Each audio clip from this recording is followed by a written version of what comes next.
Luke Rosiak is here to discuss. He is an excellent reporter for the Daily Wire. He's an investigative reporter there. Luke, good to talk to you again, sir. Hey, Vince. Thanks for having me. What's going on in Fairfax County these days? Well, everybody's trying to figure out what's going to happen with this $300 million budget deficit. It's either going to be raised taxes, a meals tax. They're talking about cutting the fire department. The fire department union is sounding the alarm that there could be serious difficulties regarding decommissioning certain ambulances and fire engines that serve key areas. And this is obviously right after Los Angeles burns down. We're thinking about cutting our fire department. They're talking about cutting park services. And now they're saying, I think they're going to use this to put that casino in Tyson's that nobody really wanted. And now they're going to say, well, you kind of have no choice but to take the casino because we're screwed. We're missing $300 million. And so one of the things that I think nobody is mentioning, but probably needs to be mentioned, is kind of the elephant in the room, is that Fairfax County Public Schools spent $158 million teaching migrants English this year. And these migrant costs have ballooned. These are unexpected costs. These are up $70 million from a couple of years ago on ESOL, English as a second language. Yeah. So we're really talking about the bulk of the $300 million deficit right there is the $158 million in ESOL.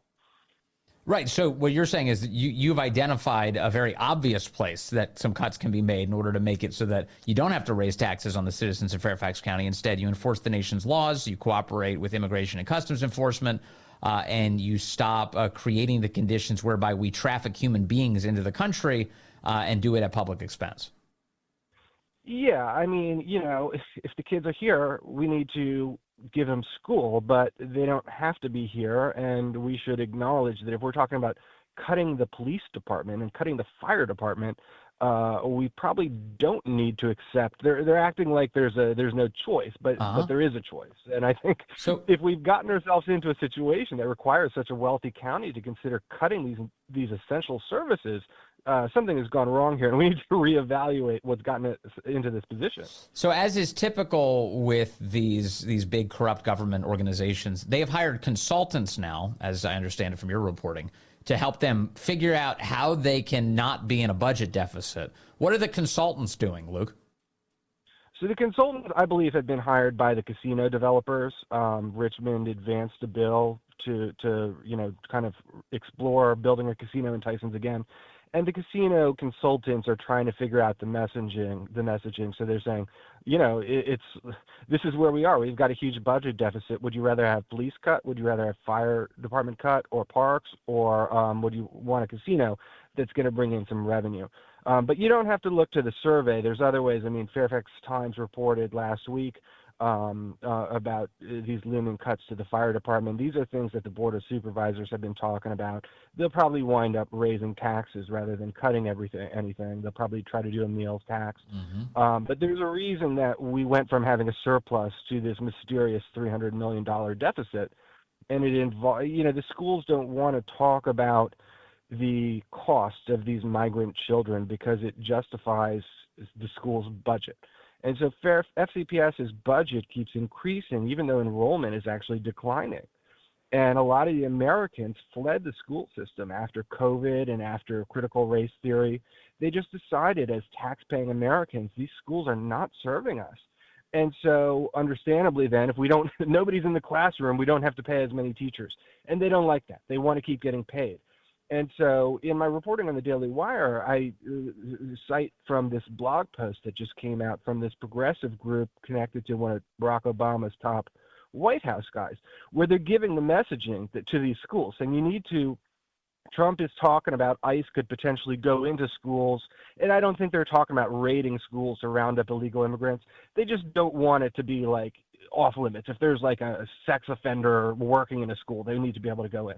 And so the schools are freaking out, and they put out this document that they kind of said the quiet part out loud. They said, we need illegal immigrants in these schools. Let me read verbatim here for a little bit if I can.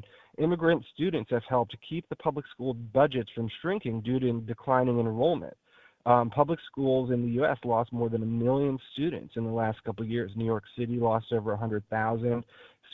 Chicago has seen 8 years of enrollment dips. These can lead to significant layoffs. However, English language enrollment has grown, making up for some of the losses and bringing funds back to school districts. New York City Chancellor Banks calls them a godsend. So they're harming taxpayers, but they're justifying the employment of government employees. So they have a pupil replacement theory for the schools, and so the concept is, well, we don't have enough kids. Let's replace them with illegal foreigners, and then we'll sustain our budgets. And then, so as a result, they don't work with federal immigration enforcement. They avoid that in order to protect their honeypot. Is that right? Yeah, that's right. And they're talking about how they're going to kind of obstruct ICE agents if they do wind up coming to schools, and they're going to advocate however they can to make sure the illegal immigrants can stay there. And they're just very upfront about it. They call it financial logic. That's their quote, that it's financial logic that we need open borders because it justifies, but it doesn't, it justifies paying. So, by the way, you don't need to replace it. First of all, it kind of conceals the massive discontent that Americans have with school systems. It covers up the enrollment declines, which would be even more dramatic if you weren't literally replacing these students.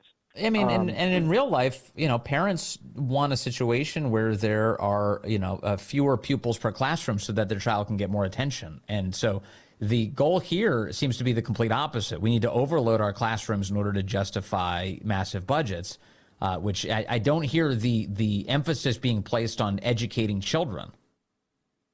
Yeah, I mean, schools aren't employment agencies for somebody to just get paid because we want to pay them. If there aren't as many children, we don't have to pay as many teachers. Right.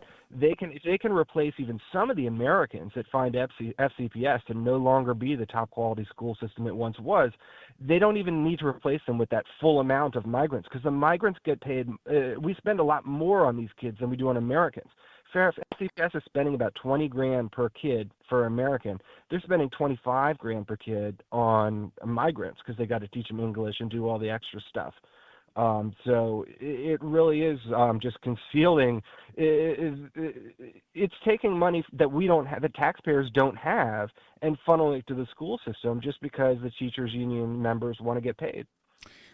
In your reporting, you do point out that the Trump administration this week says that schools are not off limits for immigration enforcement, which is good to hear.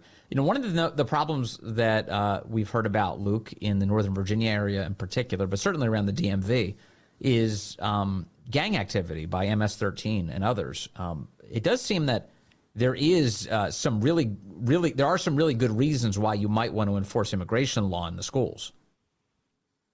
Yeah, I mean, there was something that happened way back like 10 years ago at Rockville High School in Maryland, where there was like 21-year-old illegal immigrants that, it was alleged that they gang raped this girl in the bathroom.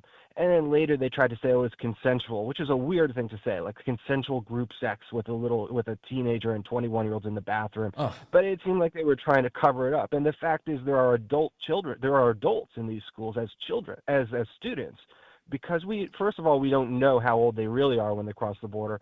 And second, they've made an exception where even if they know you're 21, you can go to these high schools because they say you got to make up for, you're an illegal and we got to catch you up. You got to learn English and so on. So there are people of legal age who are students and who are illegal immigrants in these schools. The second thing is when you're talking about MS-13 gang members and stuff, you can be a hardened gang member who is 17 years old. I mean, when we're talking about you're going to get it mugged on the street, it's not going to be by a 60-year-old. It's oftentimes going to be a 17-year-old. Teenagers can be hardcore criminals. So I think it's only in those cases that ICE would plan to go in. I don't think they probably want to make it seem like Trump is going to raid schools. I don't think that'll happen, but the idea is it shouldn't be like you can walk into the church and cry sanctuary and then they just are unable to pass through. And somehow these schools think that the law of the land stops at the schoolhouse door. It's too wild. And meanwhile, like in Fairfax County, if you're a Fairfax County resident, you're paying taxes on everything. You're paying taxes to have a car parked in your driveway. And yet yet Fairfax County insists they just don't have enough money to handle the budget. Yeah, and I mean, it's not talking about school spending when we're talking about Fairfax County being this horrible $300 million budget deficit. Most of the county's budget goes to the schools. It's incredibly expensive to educate a student. So they talk about, illegal immigrants, they actually pay taxes, they contribute a lot.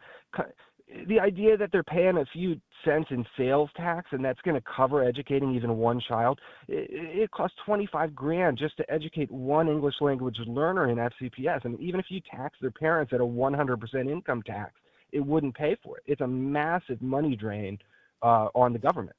Yeah, well, that's for sure. Okay, Luke Rosiak with the Daily Wire. Thank you for being attentive to all things Northern Virginia and national for the Daily Wire with each passing day. Really appreciate your time today, sir.